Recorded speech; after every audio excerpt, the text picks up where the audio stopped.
Hello class, welcome to you another video of the chapter Force and Pressure.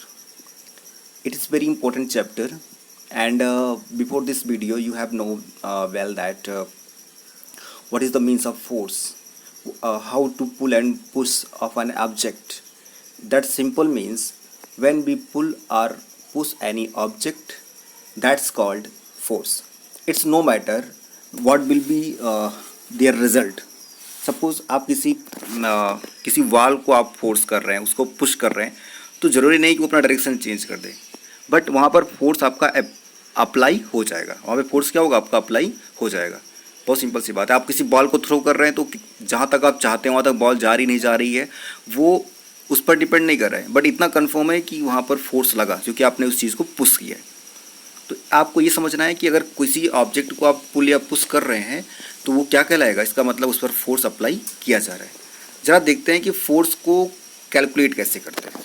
ठीक है, force को calculate करना हम सीखेंगे। फोर्स जो होता है उसको हम एफ से रिप्रेजेंट करते हैं। फोर्स को हम एफ से रिप्रेजेंट करते हैं, और जिस ऑब्जेक्ट पर फोर्स अप्लाई हो रहा है उसका हमें लेना पड़ेगा मास। क्या लेना पड़ेगा? मास। और उसका मास कितना होगा, उस मास को हम एम से रिप्रेजेंट करते हैं। फोर्स को एफ से और मास को एम से रिप्रेजेंट करेंगे। एंड इस पर जो हमने पुल या पुश किया है उसके लिए हम ए से इसमें मल्टीप्लाई करेंगे। क्या करेंगे? ए से मल्टीप्लाई करेंगे। अब आप सोचेंगे सर ए क्या होता है? ए मीन्स होता है एक्सीलरेशन। ए मीन्स क्या है? ए का मतलब यहाँ पर एक्सीलरेशन है।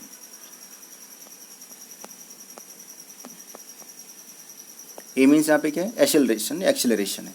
एफ यहाँ पर क्या है? एफ आपका यहाँ पर फोर्स है, और यम आपका यहाँ पर मास हो गया, और ये आपका एक्सीलरेशन है। ये ठीक है।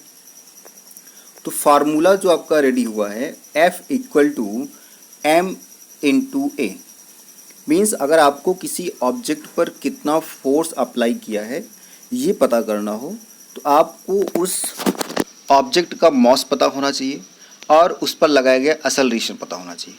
अब एक्सीलरेशन कैसे पता करते हैं? देखिए, एक्सीलरेशन जो होता है उसे हम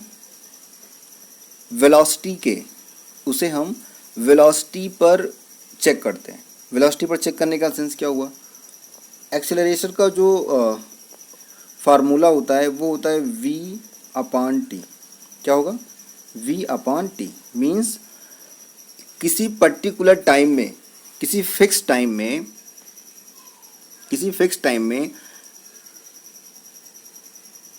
किसी ऑब्जेक्ट पर कितना वेलोसिटी काम किया, अगर वो आप काउंट कर लेते हैं इसका मतलब आपने एक्सेलरेशन काउंट कर लिया। तो आपको ये कंफर्म हो गया कि फोर्स जो होता है उसे हम फाइंड आउट भी कर सकते हैं कि हमने किसी ऑब्जेक्ट पर कितना फोर्स अप्लाई किया। ठीक है, उसके लिए फार्मूला आपने देखा F is equal to M into A, आपको दिखाई पड़ा है। चलिए यहाँ पर मैं आपको एक क्वेश्चन लेकर के बताता हूँ कि कैसे हम ऐसे क्वेश्चंस को सॉल्व कर सकते हैं। देखिए, सपोज एक क्वेश्चन आपका ये है कि एक ऑब्जेक्ट है जिसका मास 10 kg है।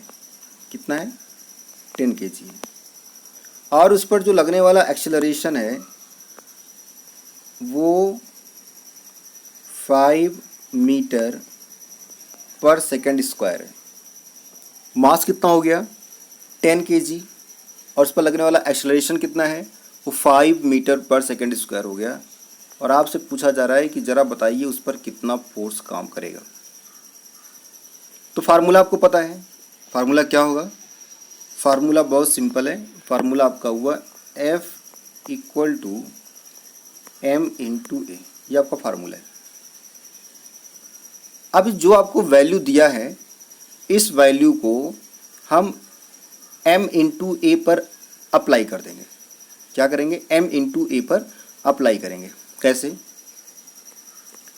m आपका 10 kg है और a आपका 5 kg है। m आपका कितना हो गया 10 kg और a कितना है 5 kg है। तो 10 और 5 कितना हो जाएगा, ये हो जाएगा 50। कितना बना 50 और 10 किस में था kg में था, तो kg यहाँ पे ले लेंगे। ये कितना है मीटर पर सेकंड स्क्वायर। तो आपको कंफर्म हो गया कि अगर किसी क्वेश्चन में आपको m दिया हुआ है, a दिया हुआ है, तो आप f को क्या कर सकते हैं, फाइंड आउट कर सकते हैं। और यहाँ पर जब आपने फाइंड आउट किया तो कितना आया 50 किलोग्राम मीटर पर सेकंड स्क्वायर। अभी जो आप ज़रा देखिए, जो आपने किलोग्राम मीटर पर सेकंड स्क्वायर लिखा है, इसके लिए आप एक नया टर्म यूज कर सकते हैं जिसको बोलते हैं न्यूटन। क्या बोलते हैं, न्यूटन। न्यूटन कौन थे, Newton was a scientist who discovered about the force. जिन्होंने फोर्स के बारे में डिस्कवर किया था, उन्हीं के रिगार्ड में या उन्हीं के हम बोल सकते हैं रिस्पेक्ट में या उन्हीं के ऑनर में हम किलोग्राम मीटर पर सेकंड स्क्वायर जो हमारी यूनिट है उसको हम 1 न्यूटन भी कह सकते हैं। आपको और मैं दिखाता हूँ। इसके बाद का जो अनदर क्वेश्चन है, सपोज इस क्वेश्चन में आपको क्या बताया जा रहा है, आपको बोला गया कि भाई मास, आपको पता है मास बोला गया आपका 20 किलोग्राम है। मास कितना है 20 किलोग्राम है। और इस बार आपको वेलोसिटी जो दिया जा रहा है वो बोला जा रहा है कि 40 मीटर पर सेकेंड। कितना बोला जा रहा है 40 मीटर पर सेकेंड। और टाइम जो बोला जा रहा है वो है 5 सेकेंड है। टाइम कितना हो गया 5 सेकेंड।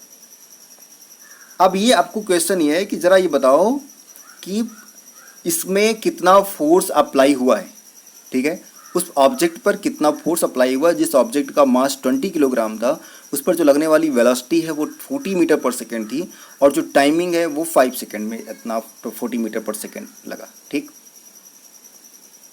अब आप क्या करोगे, आप कहोगे सर मैं तो पहले ए निकालूंगा, A is equal to V upon T निकालेंगे।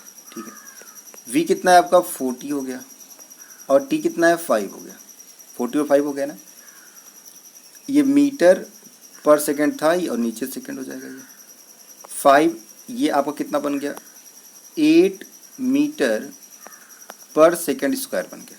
बात समझ आ रही बच्चों, 8 मीटर पर सेकेंड स्क्वायर बन गया। अब ये आता है कि सर हम f कैसे निकालेंगे। तो f निकालना तो बहुत आसान है। f के लिए क्या करोगे, f is equal to m into A कर दोगे। और m कितना है आपका, m था 20 और a आपका कितना निकाला 8। कितना हो जाएगा ये आंसर, ये आपका हो जाएगा 160 न्यूटन हो जाएगा। बात समझ में आ रही है, 160 न्यूटन या 160 किलोग्राम मीटर पर सेकेंड स्क्वायर इसका आंसर हो जाएगा।